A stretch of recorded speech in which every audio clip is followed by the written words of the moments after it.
السلام علیکم ورحمۃ اللہ وبرکاتہ۔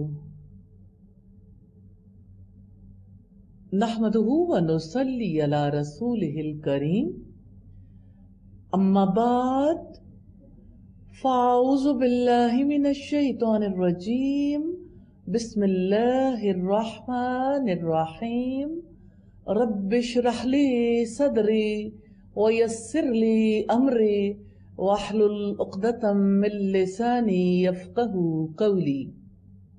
رکو نمبر 6، جو لوگ اپنے مال رات اور دن چھپے اور کھلے خرچ کرتے ہیں تو ان کے لیے ان کا اجر ان کے رب کے پاس ہے، اور ان پر نہ کوئی خوف ہوگا اور نہ وہ غمزدہ ہوں گے۔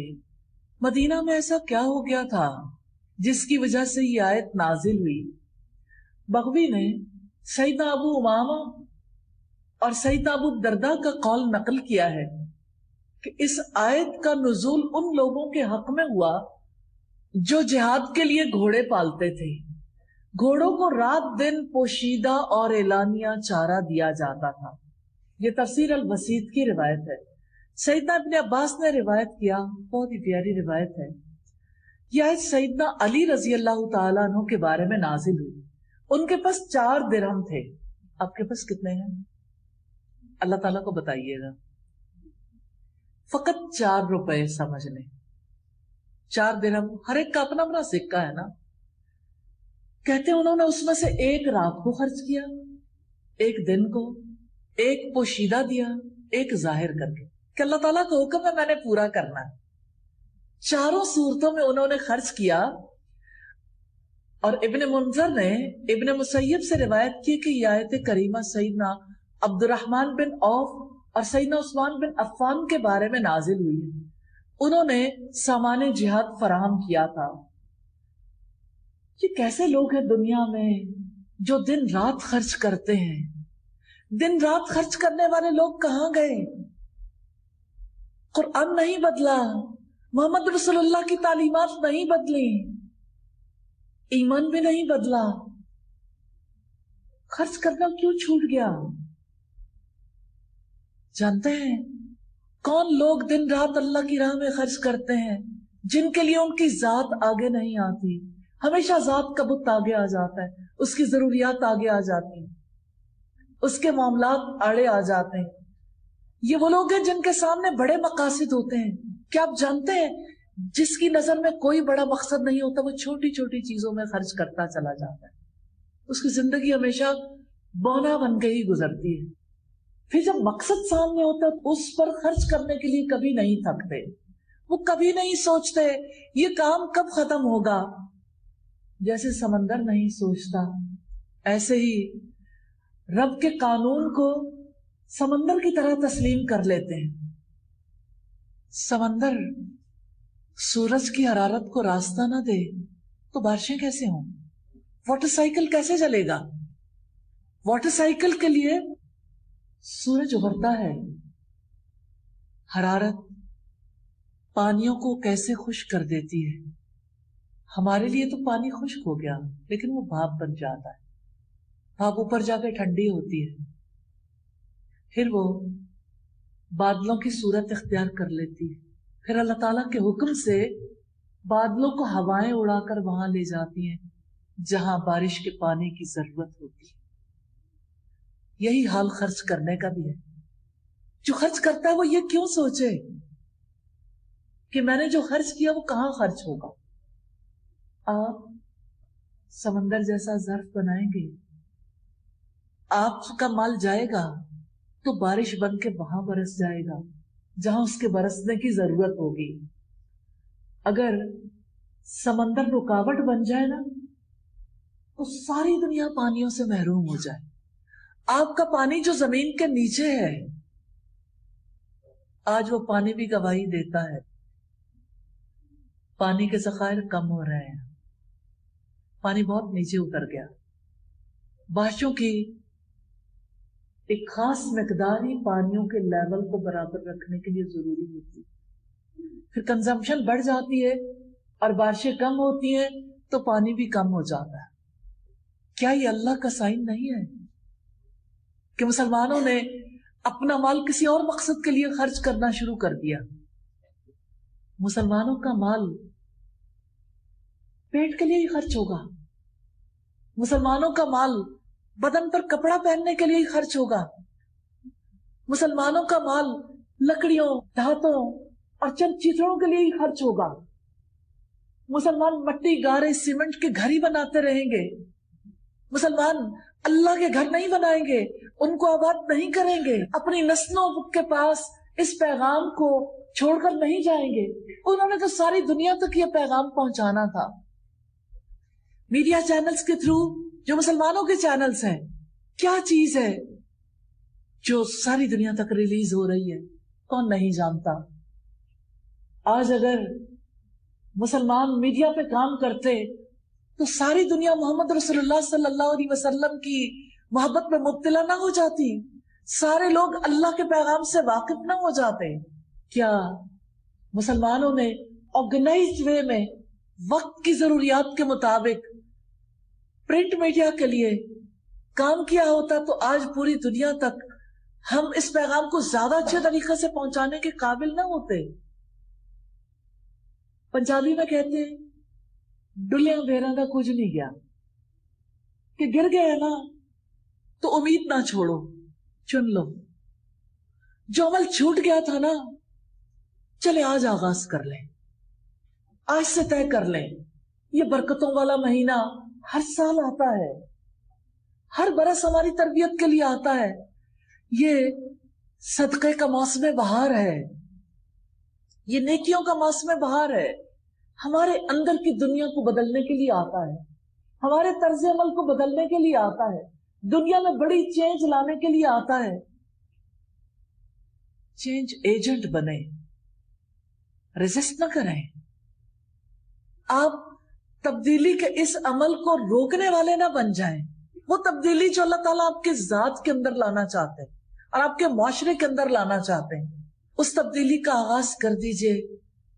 مٹھی ہے نا آپ کی، اس مٹھی کو کھولیں گے نا تو اس ہاتھ میں قرآن آ جائے گا، اس میں رب کی بات آ جائے گی. مٹھی کھلے گی نا، دل بھی کھل جائے گا. دل کھلے گا تو اس دل میں رب کی روشنی آئے گی. کیوں اپنے لیے رکاوٹ بنتے ہیں؟ کیوں پوری دنیا کے لیے رکاوٹ بن گئے مسلمان؟ مسلمانوں سے تو یہ روشنی پورے جہان تک پہنچنی تھی. یا اللہ تو ہم سب کو، یا اللہ تو ہماری نسلوں کو بھی اس کی سمجھ عطا فرما دے. ایک لمحے کے لیے سوچ کے دیکھیے گا، اگر سورج ریزسٹ کرے تو کیا ہو؟ بارشیں نہیں برسیں گی، ہماری زمین سبزیاں پھل نہیں اگائے گی، اناج نہیں اگائے گی، اور یہ سب کچھ نہیں اگے گا تو ہمارے جانور بھوکے نہیں مر جائیں گے. چرند پرند کیا کھائیں پیئیں گے؟ زندگی کے آثار ہی مٹ جائیں گے. سمندر جیسا ظرف بنائیں گے تب دنیا میں خیر کا پیغام پہنچا پائیں گے. سمندر جیسا ظرف بنا لیں. سمندر اپنے پانی کو اڑنے دیتا ہے، سورج کی حرارت کی وجہ سے وہ پانی خشک ہوتا ہے، بھاپ بنتا ہے، تب بارشیں ہوتی ہیں. وہ واٹر سائیکل ہے، یہ نیکی کا سائیکل ہے. نیکیاں اسی طرح سے پروان چڑھتی ہیں، پیغام اسی طرح پوری دنیا میں سپریڈ ہوگا. ہاں، اللہ پاک نے محمد رسول اللہ صلی اللہ علیہ وسلم کے بارے میں فرمایا کہ انہیں ہم نے شاہد، مبشر، نذیر بنایا، خوشخبری دینے والا، ڈرانے والا اور گواہ بنایا. وَدَاعِيًا إِلَى اللَّهِ بِإِذْنِهِ، اور اللہ کے حکم سے اللہ تعالیٰ کا پیغام پہنچانے والا، اس کی طرف بلانے والا بنایا. اور ہم نے اسے سراج منیر بنایا، روشن چراغ. آپ صلی اللہ علیہ وسلم کی ذات سورج کی طرح ہے. اللہ پاک نے اپنے قرآن میں یہ فرمایا کہ ہم نے اسے روشن چراغ بنایا. محمد صلی اللہ علیہ وسلم کی روشنی آخر ہمارے دلوں تک کیوں نہیں پہنچی؟ کب کسی نے حدیث کا علم حاصل کرنا، رسول اللہ کی تعلیم حاصل کرنا اپنے لیے، اپنی اولادوں کے لیے ضروری سمجھا ہو؟ ایک دن میں ایجوکیشن پر جو کچھ کنزیوم ہوتا ہے ایک شہر میں اور ایک ملک میں، آپ اندازہ کر سکتے ہیں اس کی کتنی پرسنٹیج ہے جو مسلمانوں میں نبی صلی اللہ علیہ وسلم کی تعلیمات کا علم عام کرنے کے لیے لگائی جاتی ہے۔ مال نہ لگے تو گھر بھی نہیں چلتا، مال لگانا ضروری ہے۔ ہم تو اس روشن چراغ کی روشنی دنیا کے انسانوں تک پہنچنے نہیں دے رہے، ہماری ذات رکاوٹ ہے۔ ہم اس کے لیے مال لگائیں گے تو پوری دنیا اس روشن چراغ سے فائدہ اٹھائے گی۔ کیا اللہ کے رسول کے صحابیوں نے رسول اللہ صلی اللہ علیہ وسلم کی ایک ایک حدیث کو محفوظ نہیں کیا تھا؟ اسے دوسروں تک نہیں پہنچایا تھا؟ رسول اللہ نے نہیں فرمایا تھا بلغوا انی ولو آیا، مجھ سے پہنچا دو اگرچہ ایک آیت ہی کیوں نہ ہو؟ کب پہنچانی ہے؟ جب زندگی ختم ہو جانی ہے، قبر میں اتر کے۔ دنیا میں وقت ہی نہیں ہے۔ آپ میں سے کون ہے جو وقت کی کمی کا شکوہ نہ کرتا؟ اپنے لیے وقت نہیں ہے، اپنے رب کے لیے وقت نہیں ہے، اپنے دین کے لیے وقت نہیں ہے۔ رب العزت نے فرمایا قل ان کان آباؤکم وابناؤکم واخوانکم وازواجکم وعشیرتکم واموال اقترفتموها وتجارة تخشون كسادها ومساكن ترضونها احب الیکم من اللہ ورسوله وجہاد فی سبیلہ فتربصوا حتی یأتی اللہ بامرہ۔ آپ کہہ دیجئے اگر تمہارے باپ، تمہارے بیٹے، تمہارے بھائی، تمہاری بیویاں، تمہارے کنبے قبیلے کے لوگ، تمہارے وہ مال جو تم نے کمائے ہیں، تمہاری وہ تجارت جس کے مانگ پڑ جانے کا تمہیں خوف لاحق رہتا ہے، اور تمہارے وہ گھر جو تمہیں بے حد عزیز ہیں، تمہیں اللہ تعالیٰ سے، اس کے رسول سے اور اس کے دین کے راستے میں جہاد سے عزیز ہیں، تو انتظار کرو۔ اب تمہارا کچھ نہیں ہو سکتا، تمہاری پریورٹیز بدل گئیں، ترجیحات بدل گئی ہیں، تو انتظار کرو یہاں تک کہ اللہ تعالیٰ اپنے عذاب کا حکم لے آئے۔ اب بھی سمجھ جائیں، یہ سمجھنے کی باتیں ہیں۔ پوائنٹ آف ویو چینج ہوگا تب آپ کی زندگی بدلے گی۔ مال کی محبت قبر میں کب کام آئے گی؟ اللہ پاک نے نہیں فرمایا؟ ہلاکت ہے، بربادی ہے اور اس شخص کے لیے الذی جمع مالا وعددہ، جو مال جمع کرتا ہے، گن گن کے رکھتا ہے۔ لیکن ساری زندگی تو مال جمع کرنے کا سبق ملتا ہے کہ مال جمع کرو گے عزت ملے گی، مال جمع کرو گے ضروریات پوری ہوں گی، مال جمع کرنے کے لیے تعلیم حاصل کرو، مال جمع کرنے کے لیے جوانی لگا دو۔ ابن آدم کہتا ہے میرا مال میرا مال، حالانکہ اس کے مال میں سے اس کا حصہ کتنا ہے؟ جتنا اس نے کھایا کھا کے ختم کر دیا، پہنا پہن کے پرانا کر دیا، اور اللہ کی راہ میں صدقہ کیا اور بچا لیا۔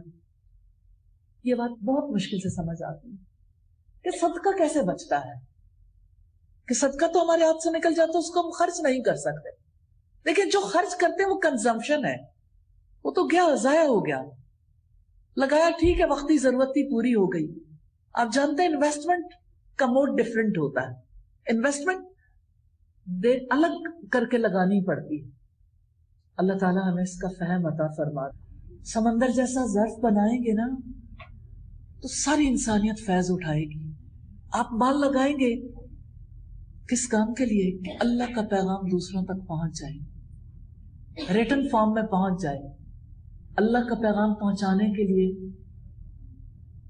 میڈیا جو خدمات انجام دے رہا ہے، جو بھی خدمت ہے نا، آپ لگائیں گے تو کس طرح سے وہ پیغام کہاں کہاں تک پہنچے گا؟ اللہ کا پیغام پہنچانے کے لیے جب لوگ اپنی اولادوں کی زندگیاں لگائیں گے، لوگوں کو یہ دین سکھائیں گے، تو یہ دین زندہ رہے گا، ورنہ لوگ اس دین کے بنیادی اصولوں سے بھی ناواقف ہو جائیں گے، اور آج ہماری نسلیں ناواقف ہیں، وہ دین کی سمجھ نہیں ہے۔ اور اللہ پاک نے فرمایا جس کے ساتھ اللہ تعالیٰ بھلائی کا ارادہ کرتا ہے اسے دین کی سمجھ عطا کرتا ہے. الحمدللہ. پھر فرمایا جو لوگ سود کھاتے ہیں وہ کھڑے نہیں ہوں گے مگر جیسے وہ شخص کھڑا ہوتا ہے جسے شیطان نے چھو کر دیوانہ بنا دیا ہو. یہ اس وجہ سے کہ انہوں نے کہا کہ تجارت بھی تو سود کی طرح ہے، حالانکہ اللہ تعالیٰ نے تجارت کو حلال کیا ہے اور سود کو حرام کیا ہے. چنانچہ جس کے پاس اس کے رب کی طرف سے کوئی نصیحت آ جائے تو جو پہلے گزر چکا وہ اس کے لیے ہے اور اس کا معاملہ اللہ تعالیٰ کے حوالے ہے. اور جو دوبارہ سود کھائیں تو وہی لوگ آگ والے ہیں، وہ اس میں ہمیشہ رہنے والے ہیں. اللہ تعالیٰ سود کو مٹاتا ہے اور صدقات کو بڑھاتا ہے. بندہ کہتا ہے میں 1 لاکھ لگاؤں تو اس کے نتیجے میں جتنا بھی مارک اپ ہو، جتنا سود آتا ہے، تو مجھے اس کے نتیجے میں سال کے بعد 10,000 یا 15,000 یا 12,000 ملتے ہیں. 1,12,000 ہو گیا. جس وقت میں نے یہ 12 یا 15,000 نکال دیا، 15,000 نکالا، وہ تو 85,000 رہ گیا. تو مانیٹری ٹرمز میں جب وہ سوچتے ہیں تو وہ کہتے ہیں میرا تو مال کم ہو گیا. تو اللہ تعالیٰ تو کہتے ہیں وہ مال بڑھاتا ہے اور سود کو مٹا دیتا ہے. یہ اللہ تعالیٰ کا کام ہے. ہو سکتا ہے سود والے کی کمائی بظاہر بہت بڑھ رہی ہو، لیکن ایسی آفت، ایسی بیماری آ جائے جس کے اوپر اصل زر بھی لگ جائے، پھر بھی بیماری سے جان نہ چھوٹے. ہو سکتا ہے کوئی ایکسیڈنٹ ہو جائے، وہ گاڑی جو سود کی کمائی سے لی تھی وہ گاڑی اصل زر کے ساتھ ہی ڈوب جائے. بندہ اللہ تعالیٰ پر یقین نہیں کرتا کہ اس کی بات سچی ہے. نہ سمجھ آئے نا تب بھی رب کی بات پر یقین کر لیں تو اللہ تعالیٰ دل کھول دیتا ہے. کسی مقام پر جا کے بندے کو باتیں سمجھ آنے لگتی ہیں. اپنے رب کی ذات پر یقین کر لیں، اس کی بات مان جائیں، کیونکہ اس نے کہا ہے کہ اب بھی جو سود سے باز نہیں آئے گا وہ اللہ تعالیٰ اور اس کے رسول کے ساتھ جنگ کرنے کے لیے تیار ہو جائے. کہ سود کھانا اللہ اور اس کے رسول کے ساتھ سیدھی سیدھی جنگ ہے. پھر فرمایا اور اللہ تعالیٰ کسی ناشکرے گناہگار کو پسند نہیں کرتا. یقیناً جو لوگ ایمان لائے اور انہوں نے نیک عمل کیے اور نماز قائم کی اور زکوٰۃ ادا کی، ان کے لیے ان کا اجر ان کے رب کے پاس ہے. ان پر نہ کوئی خوف ہوگا اور نہ وہ غمگین ہوں گے.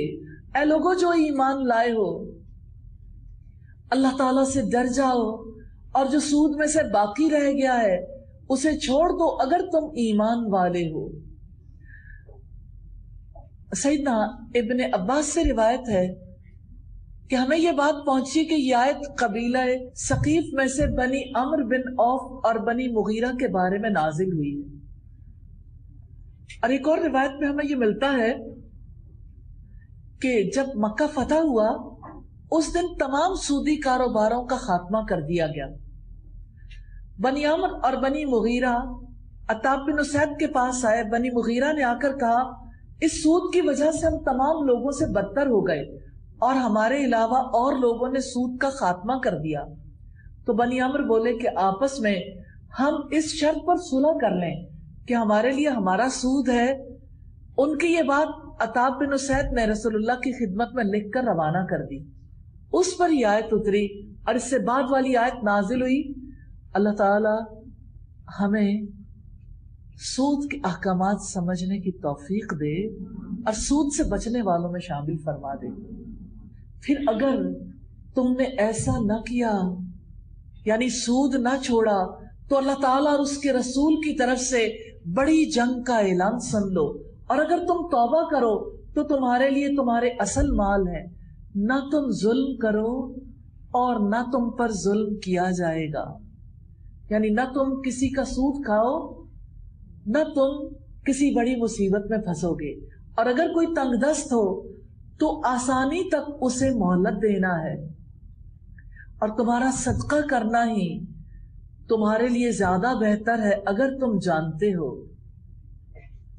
سیدہ حذیفہ سے روایت ہے نبی کریم صلی اللہ علیہ وسلم نے فرمایا ایک آدمی فوت ہو گیا اور جنت میں داخل ہوا تو اس سے کہا گیا تو کیا عمل کیا کرتا تھا. اسے یاد کروایا گیا تو اس نے کہا میں لوگوں کو مال فروخت کرتا تھا اور میں تنگ دست مقروض کو مہلت دیتا تھا، اور سکھوں کے پرکھنے یا نقد گننے میں درگزر کرتا تھا، تو چونکہ اس نے لوگوں سے درگزر کیا تو اس کی مغفرت کر دی گئی۔ سیدنا ابو مسعود نے فرمایا میں نے بھی یہ رسول اللہ سے سنا ہے، صحیح مسلم کی 399 نمبر روایت۔ اور اس دن سے ڈرو جس میں تمہیں اللہ تعالیٰ کی طرف لوٹایا جائے گا، پھر ہر نفس کو پورا پورا بدلہ دیا جائے گا جو اس نے کمایا، اور ان پر ظلم نہیں کیا جائے گا۔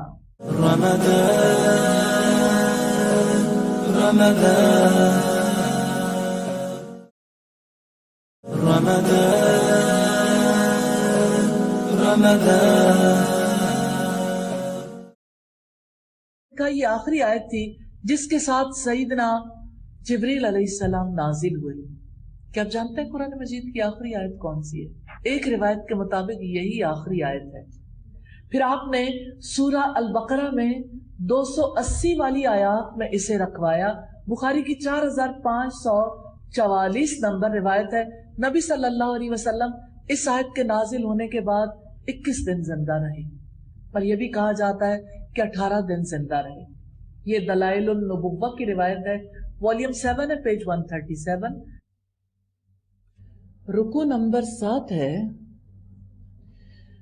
یا ایھا الذین آمنوا اذا تداینتم بدین الی اجل مسمی فاکتبوہ، اے لوگو جو ایمان لائے ہو، جب تم کسی مقررہ مدت تک باہم قرض کا لین دین کرو تو اسے لکھ لیا کرو، اور لکھنے والے پر لازم ہے کہ تمہارے درمیان انصاف کے ساتھ لکھے۔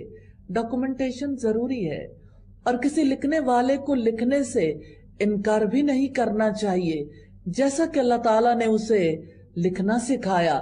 بس لازم ہے کہ وہ لکھے، اور لازم ہے کہ وہ شخص لکھوائے جس کے ذمے حق ہے یعنی قرض ہے، اور وہ اللہ تعالیٰ سے ڈر جائے جو اس کا رب ہے، اور اس میں سے کچھ نہ کم کرے۔ پھر جس شخص کے ذمے حق ہو، اگر وہ ناسمجھ یا کمزور ہو یا خود لکھوانے کی استطاعت نہ رکھتا ہو، تو اس کے مختار پر لازم ہے کہ انصاف کے ساتھ لکھوائے، اور اپنے مردوں میں سے 2 آدمیوں کو گواہ بنا لو۔ پھر اگر 2 مرد نہ ہو تو 1 مرد اور 2 عورتیں، ان لوگوں میں سے جنہیں تم گواہوں میں سے پسند کرتے ہو، تاکہ ان دونوں عورتوں میں سے ایک بھول جائے تو ان میں سے ایک دوسری کو یاد کرا دے، اور گواہ انکار نہ کریں جب بھی انہیں گواہی کے لیے بلایا جائے، اور تم اس سے نہ اکتاؤ کہ تم اسے لکھو، معاملہ چھوٹا ہو یا بڑا، اس کی مقررہ مدت تک۔ یہ کام اللہ تعالیٰ کے نزدیک زیادہ انصاف والا ہے، اور گواہی کو زیادہ قائم رکھنے والا ہے، اور زیادہ قریب ہے کہ تم شک میں نہ پڑو، مگر یہ کہ تجارت نقد ہو جس کا لین دین کرتے ہو تو تم پر کوئی گناہ نہ ہوگا کہ تم اس کو نہ لکھو، اور جب تم آپس میں سودا کرو تو گواہ بنا لیا کرو، اور کسی کاتب کو اور کسی گواہ کو نقصان نہ پہنچایا جائے، اور اگر تم ایسا کرو گے تو یقیناً وہ تمہاری بڑی نافرمانی ہوگی، اور اللہ تعالیٰ سے ڈر جاؤ، اور اللہ تعالیٰ تمہیں تعلیم دیتا ہے، اور اللہ تعالیٰ ہر چیز کو خوب جاننے والا ہے۔ سیدنا سعید بن مسیب کہتے ہیں مجھے یہ آیت پہنچی کہ قرآن مجید کی سب سے بڑی آیت دین یعنی قرض والی آیت ہے۔ اس آیت میں یہ بتایا گیا کاغذات کیسے تیار کروائے جائیں، گواہیاں کیسے لکھوائی جائیں، کون لکھوائے گا، کس طرح سے اس پر گواہیاں کی جائیں گی۔ 1 مرد نہ ملے تو 2 عورتوں کی گواہی ہے، اس وجہ سے کہ مالی معاملات خواتین کے معاملات نہیں ہیں، اگرچہ خواتین کو اجازت ہے وہ بزنس کرنا چاہیں یا باقی امور انجام دینا چاہیں، اللہ رب العزت نے اس کے لیے انہیں تکلیف نہیں دی۔ اس کی وجہ سے معاملات میں عورت کی آدھی گواہی تسلیم کی جاتی ہے۔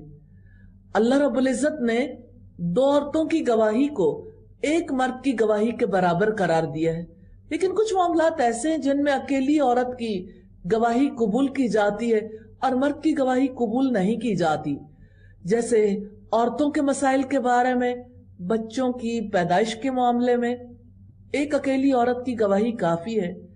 کچھ ایسے معاملات ہیں جن میں عورت کو تکلیف نہیں دی جاتی، جیسے زنا یا قتل کے مقدمات وغیرہ۔ اور اگر تم سفر میں ہو اور کوئی لکھنے والا نہ پاؤ تو قبضے میں دیا گیا رہن لازم ہے۔